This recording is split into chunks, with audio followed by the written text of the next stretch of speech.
From President Bush all the way up to President Biden, 20 years, nothing about US foreign policy has fundamentally changed.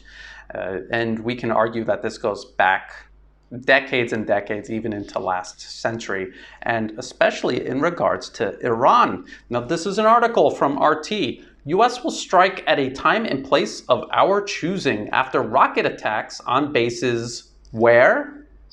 In Iraq. Defense Secretary Austin says. Defense Secretary Austin had to come out of semi-retirement and off of the board of Raytheon to take up this position inside the Biden administration. So a huge conflict of interest that apparently no one in Washington cares about. He was approved. His nomination was approved, and there he is. Warmongering. Surprise. And what is this about? This is about the US vowing retaliation for rocket attacks on US troops in Iraq. Why are US troops in Iraq? Did the Iraqi government approve of this? No, as a matter of fact, the Iraqi government told the US specifically to remove their troops from their territory. They are a sovereign country. The US was not invited in, was not asked to stay. They have no UN mandate to be there. They are illegally occupying another country. They have invaded and they are illegally occupying another country. Could you imagine if China or Russia were doing something like this to another country, especially a country so far from their own borders? Yet this is what the US has done. They have crossed continents and oceans to place their troops in Iraq. They were told to leave and they won't. Now, if a country did that to the US, what would the US do to those troops on American soil? What would they do? They would definitely attack them. Iraq has the right to do this, and it's not as if people want US troops to be harmed, but the leadership in the US has put them in harm. They are being told to do something that is illegal and wrong. So it's a paradox. If you're an American, it's a paradox because you don't want to see them harmed, but they don't belong there, and the Iraqis have the right to defend themselves. They have the right to fight against an illegal occupation.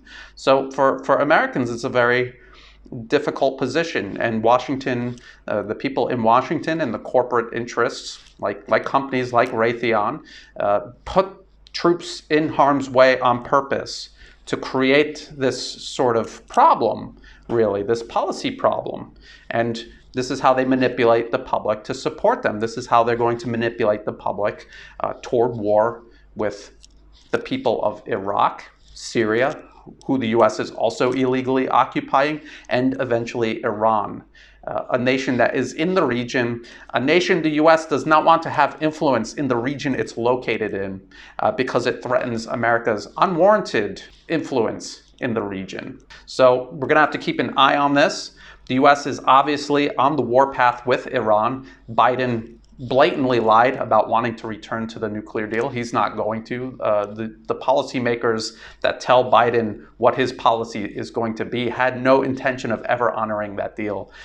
All the way back to 2009, US policymakers engineered that deal specifically as a ploy to make it look like the US wanted peace, to make Iran look unreasonable, like they violated the deal, and that the only option left for the US and its allies in the region was war with Iran. And that's where this is all headed, no matter what Biden says. To my Patreon patrons who make these daily videos possible, thank you so much for your support.